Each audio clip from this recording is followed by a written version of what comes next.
Oruç sabahdan tutacağım. Azam verilməyib hələ, orucluq indi daxil olub. İmsaka durub çörək yeyirəm.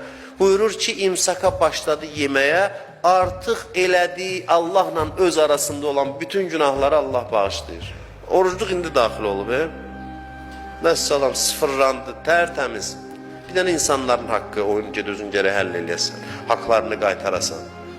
Amma Allahla öz aranda günahlarım var. Ramazan ayının gözəlliyinə bax. Birinci imsakında deyir, bağışlandamsın. Tərtəmizsən, pak, elə bil dünyaya indi gəlmirsən.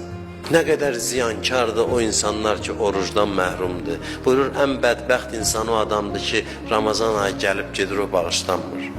Nə qədər xoşbəxtdir bizlər ki, Allah bizə qismət eləyib, dəvət eləyib. Nə qədər xoşbəxtdir.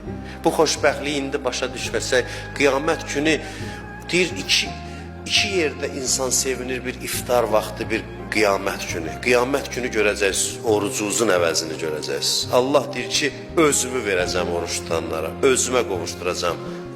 Qiyamət onunla mənim görüş yerimdir. Cənnət onunla mənim görüş yerimdir. Oruç tutanlar gözləsinlər, görün necə qarşılayacam onlar. Yəni deyərlər, xüsusi mükafatımız var filan şeyə. Allah deyir, oruç tutanlar darıxmasınlar. Oruç tutanlara izah da eləmək olmur. Oruç tutanlar bu tərəfə gəlsin, görsün ki, oruc nədir, orucun əvəzi nədir.